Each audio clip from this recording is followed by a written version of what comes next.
It's a fun event. Had a great time. Time well spent. Very well organized, well-oiled machine. I really learned a lot in a very short period of time.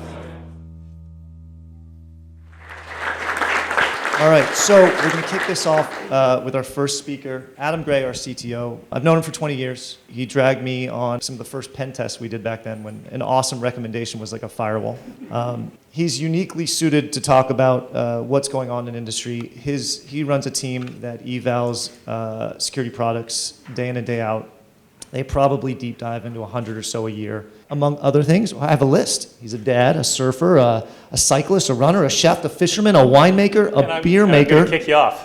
and read Wikipedia, the whole thing. Yeah, start to finish. Thank you. So we're gonna get started. A couple of things. If you guys have questions or you wanna, heckle, derail the conversation, please, more than happy. Ask questions, interrupt, stop. This is time meant for you guys. I do this with my own group, and the heckling gets severe, so please, it should be a lot of fun today. Here's the deal. Well, before we start, this is my dog. This is Pork Chop. He's my trusty travel companion. I will tell you he's the 4th best dog I've ever had. I've had 5 dogs. So he is right down at the bottom for setting the bar. But he is good in the backcountry. And so today we're going to talk a little bit about direction and about navigation, and then we're going to cover some vendor stuff and talk a little bit about technology. So anybody into the outdoors? I mean, like really into the outdoors? Map, topographical maps, compass, navigation, all that? All right. Well, at a very minimum, you might not learn as much today, but the rest of you might learn something that could be important to you. So, there's 3 things to consider when you're in the wilderness. Do you know where you are? Do you know where you're going? And do you know how to get there? Right? Those are the 3 things that you need in the wilderness. If you don't have those, we would call you lost. So, we're going to talk about how to use a topo map and a compass. We're going to take a brief detour before we get to the more technological components, because some of these things are important. The first is, there's a couple of things we want to learn. One is, you need to have a recent map. Topo maps change. Not that the geography changes, but this thing called declination changes. Changes pretty regularly. This month, if you happen to make it to the UK, and you happen to go stand in Greenwich, for the first time in 360 years, north will really be north. And they don't know how long it's going to last. They can't predict that it will last for a day, a month, or a year, but it hasn't happened in 360 years. If you stood in Greenwich with a compass and you pointed it to north, it would not point north. Does that surprise anybody? It's kind of strange. So, there's magnetic north, and then there's true north. You got to know both. Magnetic north is very important to know because if you know how many degrees off of true north you are, you can find your way around. So there's 2 ways to determine where you are. You can do a field bearing or a map bearing. Field bearing. I got to be able to spot 2 objects in nature, and I hope they're more than 45 degrees apart. You take your compass, you take a reading, you draw a line on a map, you take a reading, you draw a line on a map. Where those lines intersect is where you're standing. Okay? Simple, straightforward. Now, a map bearing is you know where you are on the map, and you want to figure out where you can get. So you look at the map, and you can describe. That little dot in the middle of the lake, that's Pork Chop. I had to swim in to get him. Fourth best dog I've ever had.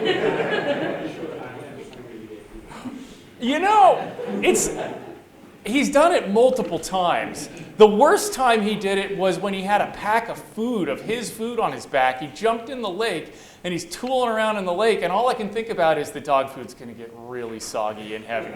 So I still made him eat it, right? You're out for days at a time. So you got to go where you want to go. You look at the compass, you know where you're at on the map, you say, I want to go to this lake. You set a bearing using the compass, and you follow that bearing. right? Pretty straightforward to set direction in the wilderness. If you don't know where you are and you can't recognize 2 points and you don't have a compass, you're in a whole lot of trouble, right? You're screwed. You're going to be sitting out in the wilderness hoping that somebody comes pick you up. At that point, I hope you have either a PLB or an EPIRB. So the personal locator beacon, you press the button and somebody helicopters to find you, very expensive. Or the PRB, or the EPIRB, which is something used mostly in boats when you're sinking, and the Coast Guard comes and gets you. Hope you have either of those if you are stuck in the wilderness and you don't know how to use these things. GPSs can fail, phones can be dropped and shattered, so have a backup plan, right? Have a good backup plan too. So, but knowing where you are and having a good solid direction of where you want to go are two very different things. Most of you know where you are in the topic at hand. You know what your security program looks like today. You know whether it's good or bad. This is the only time he's good, by the way. He is just out cold sleeping. He couldn't even be bothered to get off the stick. But do you all know where you're going? Do you know what you need to do in the next year? Do you have your plans set? So let's talk about a few of those. The internet is not a friendly place. This is my cat Skippy. He will tell you that you can order walrus costumes off the internet. And my 12-year-old daughter thinks that this is the greatest thing ever. So she, with her own money, decided to order Skippy a walrus costume. Well, that's not so unfriendly, right? Unless you're the cat, or you wear a pink harness and your name's Skippy. But it gets worse. So if I give you, say, an attacker that attacks your environment, well, I can block that IP, and that IP is bad for some period of time. How do you know that the IP is no longer bad? How do you determine that what was bad yesterday is not going to be bad tomorrow? How do you unblock something in your environment that was a threat today, yesterday, a month ago, a year ago? How do you determine what you should be doing with the rest of the internet as a whole, right? Do we just shut it off? It'd be nice. I'd like to shut it off. It'd be a lot easier. We'd all get to go home a lot earlier. What do you do, right? What is the next thing that we work on? Well, to get to what to do, we're going to talk a little bit about history. So if you roll back to roughly 1999, 2000 time, these were the large security-focused vendors that existed. This was it. You chose your stack based on 8 vendors. And these were the only players that were doing anything major in security. We spent a lot of time in the beginning building out programs that were based on large vendors, very monolithic stacks. And somewhere along the way, the industry decided that, well, we shouldn't do that large vendor monolithic stack. We should go do best breed. And so you went from 1 or 2 of these guys in a predominant way in your environment to, I don't know, 400? 500 different vendors that you had to manage. And then over the last several years, we've seen that kind of swing back, that curve. And one of the things that stands out is you've got a lot of choices to make over the next couple of years. And you have a lot of technology that will be thrown at you. But at the end of the day, has the stack changed all that much? Well, if I look at what's current today, my large security vendors are not all that different, right? You've got a couple of chip manufacturers who have got in the business. I don't know about you, but it worries me that chip manufacturers with ties with foreign entities are controlling 2 of the larger security vendors these days. That's a concern. I think people in this room should be having some conversations about that. You've got, depending on where you are from, this may or may not be a concern, but you've got the US defense industry running a large security vendor with ties to the US government. Interesting. And then you've got a lot of Palo Alto startups that at their whim will kill off things that you may depend on as a business, or worse, sell to one of these groups that you may or may not want to work with. Right? So you've got 2,000 startups in the space that every year 200 of them, 300 of them disappear.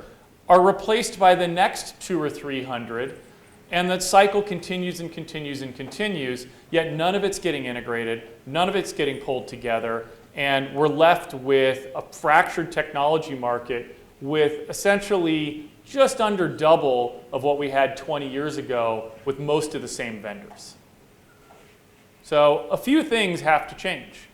By and large, this list isn't that large of a group that you have to look at and work with.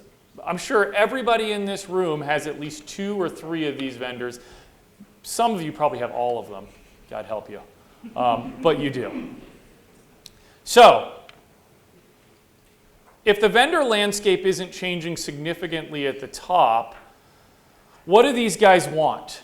Right? What is changing? What is the basic pieces? Well, for one, we've had a major shift in our industry around the cloud. Everybody's using it in some way. It's painful. But why are the cloud vendors offering security in the cloud?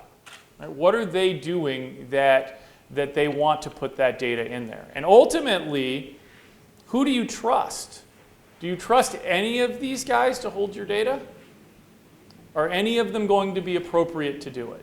Because at some point, you're going to have to put large chunks of your infrastructure into these systems. There's not much of a chance that we're not going to. Recently, you've got Alphabet, which is Google, for anybody who doesn't follow that, putting out cloud platforms like Chronicle Security. We've looked pretty deeply at Chronicle.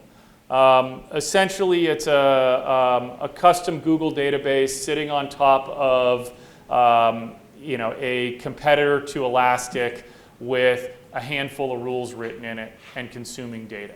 Well, they didn't really spend 2 years building that platform out, or they would have been further along. What they built was 2 years of deciding how they want to pull your data in and what they're going to do with it in aggregate form. Right? How are they going to monetize your security data, and is their mission the appropriate mission for your organization? So if you look at every one of these cloud vendors, it's about the data. They all sit on a mountain of data. And if you don't believe me, if you use Gmail or any Google Forms, go to takeout.google.com. You want to see what they have on you? It's unbelievable. It will shock you. It is like pages and pages of scroll through, and you can archive your entire persona and download the entire archive of everything they hold on you. All your location data, all of your Gmail, all of your pictures, all of that location data, all your web searches, everything you've put in there.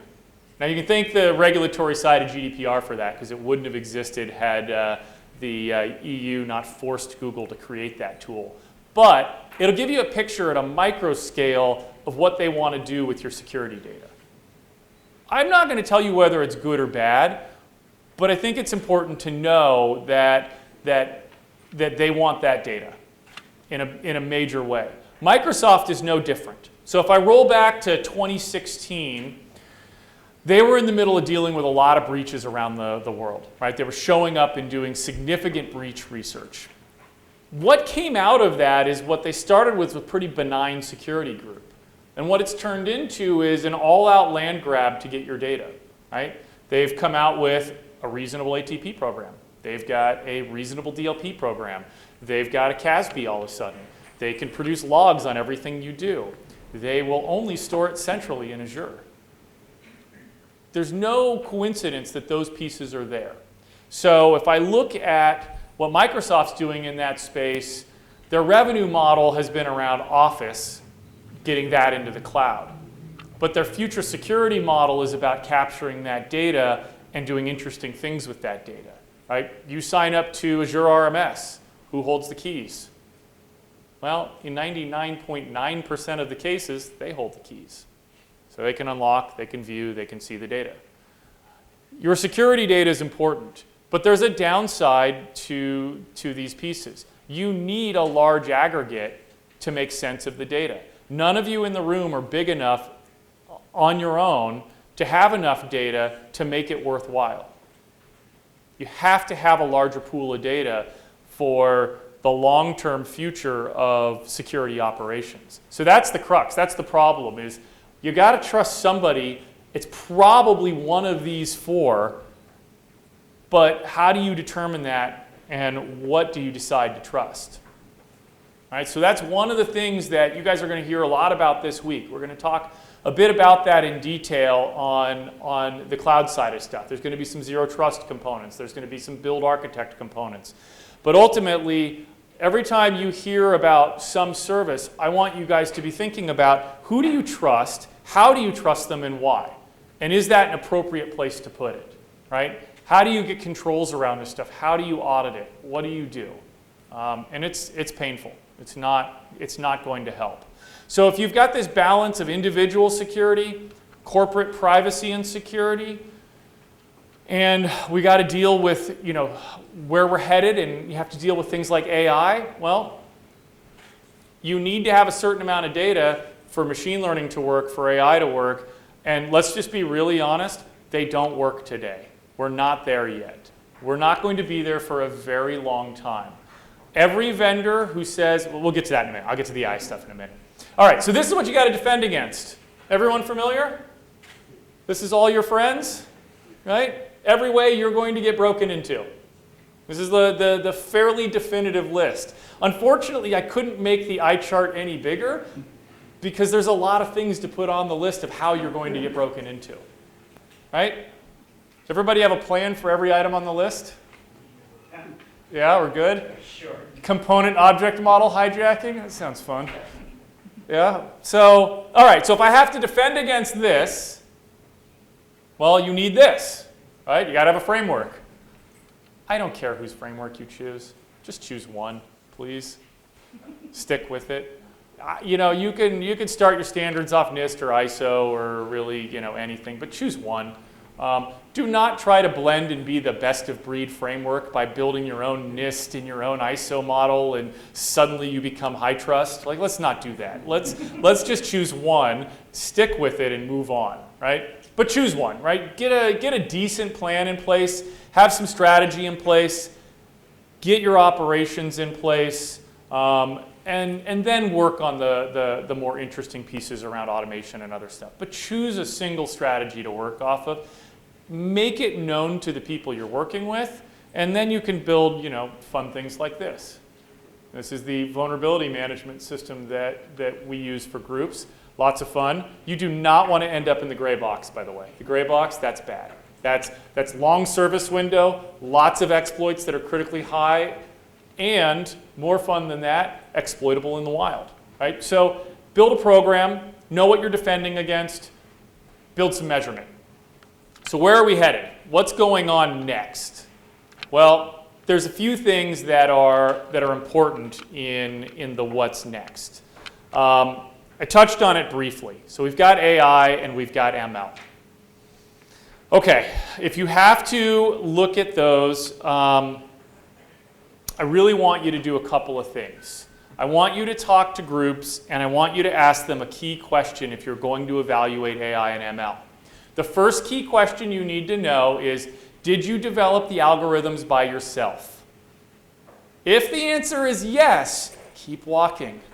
Just keep going. Because that's the wrong answer.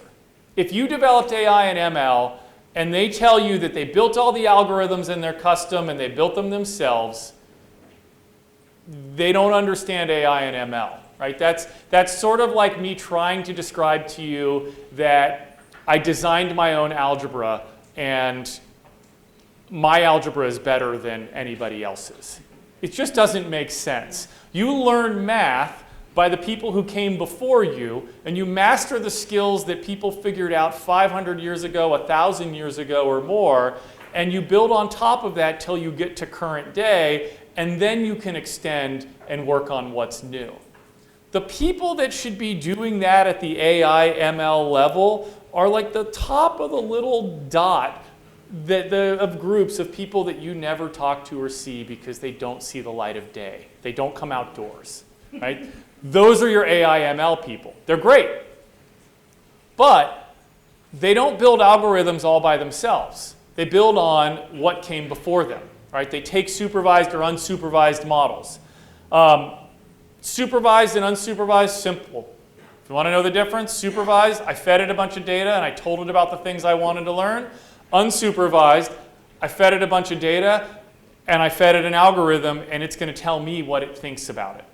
Okay? So predominant large vendor out there selling on AI and ML, there's probably a couple dozen knocking on your door these days, maybe more. They almost all will fail at this first question. Did you develop the algorithms yourself? Yes, we wrote them completely custom. They're all ours. We're the only ones who know how they work. Great, let's move on, right? The second problem with AI and ML today, you have to have enough data for it to be interesting or work for you. Almost none of you have enough data by yourselves. So if you're putting an appliance into your environment that is standalone, lives on its own, and doesn't communicate with the outside, you've got really limited value. So really what you're going to be putting in is not much different than what you could write in a query in a SIM or do with some simple logging and and some if-then or else statements. So today, most of the AI that is getting worked on in small data sets, in single organizations, and it's mostly based off network traffic or off of authentication traffic. They're not very advanced, and consequently, they're not very good yet. So that's one of the problems that we're still in. So if you're looking at this, this is a multi-year journey. If you buy an AI or ML tool today, great. Set your expectations low. Really, really, really low. Don't think that for a minute that it's going to solve what you need. It's an additive problem, not a let's take things away still. I think still the problem is you got to have enough people to deal with this stuff. It's more of a people problem we're still in than a machine learning or AI problem. Any questions, feedback? Keep moving? No? Okay, let's talk. Your other big buzzword for the week. Everyone excited about SOAR? Is it solving all of your problems? Have we automated everything yet and it tickets open and close by themselves? Not yet? We're still getting there? So, I actually think that these are good. I actually think that a SOAR platform will help you once you can operationally run the tooling you have. You have to have good, solid operations behind it. You have to have the capabilities to know what you're doing, and then you can build out that bottom layer in your organizations and say, if we're going to build off of a SOAR platform, this ticket that comes up every single day that is easily resolvable, that just wastes our time, those are good low-level use cases to go after. The problem is that you're going to have to retool your staff to take advantage of it. If you don't have developers on your security staff, start hiring them. Start hiring them quickly because you need them. You're not going to be able to do most of the future stuff without having some development capability in your environment. And that's not a short tail problem. That's a long tail problem of how do you attract them, how do you pull them in, how do you train them? Because you're going to hire a developer and not enough developers have security training. Right? 1 in 20 of the top schools in our country has security training. We're going to talk a little bit about that this week as well in another session. Well, if only 1 in 20 is doing any type of cybersecurity training as a mandated piece, you've got a big job to take somebody that's a developer, teach them the security tooling that you need, and make them useful for you. But you're going to need those staff. They have to be available to you long term. So, you need developers, lots of them, quickly. Right? You want to do SOAR? That's really all you need is developers to do it. Right? Somebody's got to write the runbooks, somebody's got to build the plays out, somebody's got to tell you what we're going to automate, and off you go. It's been interesting in this space in the last couple of weeks. Carbon Black being acquired by VMware. I'm concerned. It's definitely an overplayed market. I hope Well, I hope I don't offend you, but maybe I will. EDR is only as good as the data you compare it to. So if you take an EDR system, and I don't care whose it is, and you don't compare it to every new binary that executes in your environment, you're almost missing the point. Because the EDR systems in general are sort of like flight recorders and don't do anything outside of record everything that's going on. But if you don't take the time to take those recordings and compare them to other places, it's pretty pointless technology. So you have to take your EDR vendors and you've got to look at the components that are there and you've got to compare what's happening in your environment.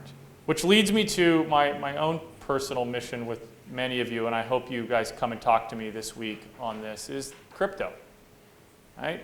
Some of you have known me long enough and know that this is still a topic that I like. I might be on my own on this one, but we're down to 2 HSM vendors left. Everybody else has gotten out of the business. The crypto market's gotten consolidated down to really a very, very small set of players. But it's also an important set of players. So if I look back and I say, look, I've got AI, I've got SOAR, I've got EDR and MDR components, and I've got crypto. There are things that are somewhat new in this space. Crypto's not new for us, but it's really important. Because most of your people in your environments that come and talk to you about crypto internally as employees are going to spend so much time on key length and how long the key is valid for and how big the key is and that it's really good. And then they fail to mention that they just put it on the operating system's disk and they didn't put a password on it and that it's still just not doing a lot for them, right? So there is a discussion to be had around crypto and what you use it for and how you use it. It's one of the areas that I want to spend time with during this week with you guys, probably during networking sessions or other. Come hit me up, come talk about it. But all of those previous topics sort of lead up to it and are part of it for me. So if I look at things like your EDR vendor and your MDR piece and I'm saying, well, if I'm running EDR today and I need to compare every binary and every document that gets opened and I need to sandbox them and look at them, wouldn't a better process be to simply sign all your binaries and then stop allowing anything that's not signed to execute? Because then I don't have to compare nearly as much data that's coming in the door, right? So back to that benign security vendor in 2016 that decided to build a program, things that are available to you today are things like Device Guard that are built into Windows, right? If you turn Device Guard on today and you sign your desktop image and your server image, and you sign all the applications that go onto it, and then you tell Device Guard, don't execute anything that hasn't been signed, your attack surface just went from, anything in the world that can execute to, I need to pay very close attention to the binaries I've signed and allowed. So when I start to look at, do we need EDR? Do we need SOAR? Do we need AI and ML? Do we need all the other things that are brand new? My answer really comes back to, well, if we started from a place of building strong infrastructure that was resilient and replaceable, we might not need so many tools or pieces. We might not need so much infrastructure to operate this stuff, and we could spend time on operationalizing the few things that are going to make a significant difference in our environment and really move forward in a much better route. And so, some of those topics that we're going to hit this week will have some profound impact on those. So there's going to be a number of topics over this week that we're going to cover, and each of them will have some part or piece of prescriptive nature. So I've gone through our talks with all of our people this week, and the one component that's come up over and over and over again is we want to leave you with definitive guides of things you can do when you leave here to make life easier in your environments, smoother for you to operate, and keep you abreast of the technical changes that are happening. And so everybody who's going to come and talk over this next day or so has a strong, deep background in their subject. That's all they do. Right? They live, breathe the particular subject. Ask them hard questions. Spend time on it. Really give them a tough time on this. These guys are used to it, right? You can ask questions during their time, and they will spend the time to answer the question and give you a straightforward answer. My challenge to you this week is two things. When you walk away from this event, I want you to, A, have a good time, right? That's not the challenge, but I want you to have a good time this week. The challenge I want you to think about is, if I have to make 2 changes in this next year to reduce my footprint of bad things that are going to happen, what are the 2 easiest changes I can make, and how profound of an impact will they have on me, right?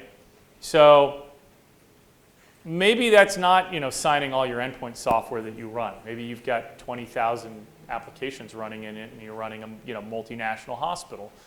Maybe it is. Maybe it is signing your software and shoring that up.